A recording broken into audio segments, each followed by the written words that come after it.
saya menemukan cerita rakyat atau folklore yang menjelaskan tentang yin dan yang. Ini saya tidak tahu validitas ceritanya seperti apa, tapi mungkin penting bagi kita untuk menggambarkan ini loh maksudnya. Cara kita menyikapi situasi yin dan situasi yang. Jadi ada cerita begini. Ada dua orang sahabat. Namanya yin dan yang. Mereka ini intelektual. Jadi dikenal sebagai orang yang pandai, berbudi luhur, berjiwa besar, penuh dengan kasih sayang. Nah, mereka ini berteman dekat wong yo sahabat. Hanya saja dua orang ini punya pemahaman yang berlawanan terhadap ajaran Taoisme. Yo karena dekat, saling bersahabat, ketika punya pendapat yang kontras, yo mereka terus jadi sering diskusi, sering beradu pendapat, siapa yang pemahamannya paling benar. Yo karena sama-sama pinter, sama-sama punya argumen, diskusi ini tidak selesai-selesai.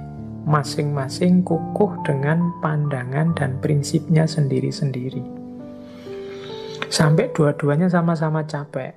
Terus Yin berkata, kamu itu tidak paham saya. Seandainya engkau adalah aku, tentu engkau bisa paham maksudku yang aku inginkan, yang aku sampaikan.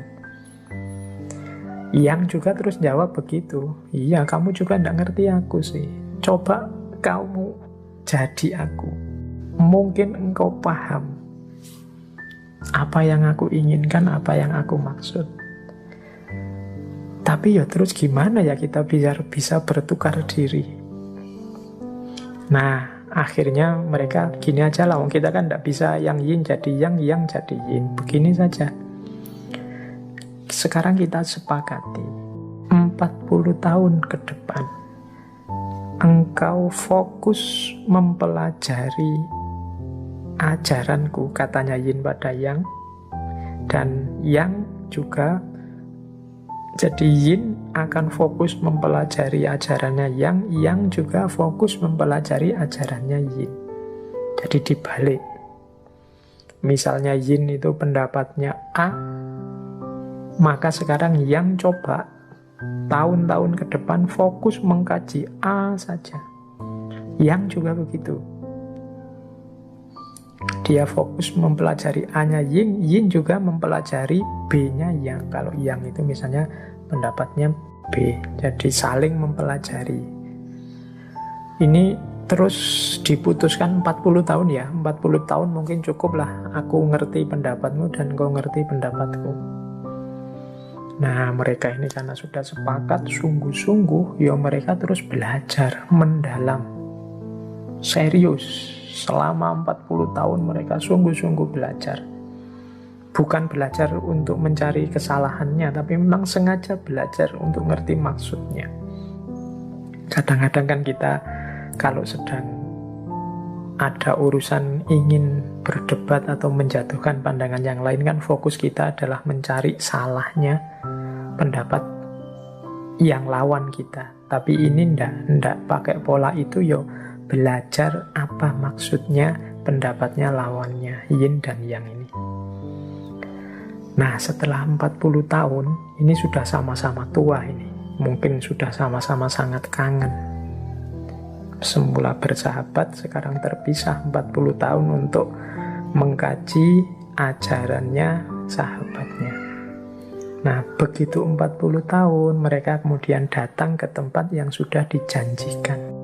Nah, mungkin teman-teman menebaknya, wah ketemu itu sudah langsung diskusi lagi panjang lebar. Ternyata begitu bertemu, mereka hanya saling memandang, saling tersenyum, kemudian saling berpelukan dan berkata, saudaraku, engkau selalu dalam diriku dan aku ada dalam dirimu. Sejak saat itu tidak ada lagi diskusi-diskusi. lewat pelukan itu saja dua-duanya sudah saling memahami. Tidak harus susah payah menjelaskan, susah payah merumuskan, mencari. Mereka sudah saling paham, begitu bertemu, saling tersenyum, kemudian saling berpelukan. Silahkan teman-teman menarik kisah rakyat ini dengan bagaimana cara kita menyikapi yin dan yang dalam hidup. Ada yang positif, ada yang negatif. Kalau ingin mencari titik temu, ya tidak mungkin. Ini hukum alam, hukum semesta. Yang yin ya biarkan tetap yin, yang biarkan tetap yang. Dua-duanya ini saling butuh dalam identitasnya masing-masing. Dalam yin ada yang, dalam yang ada yin.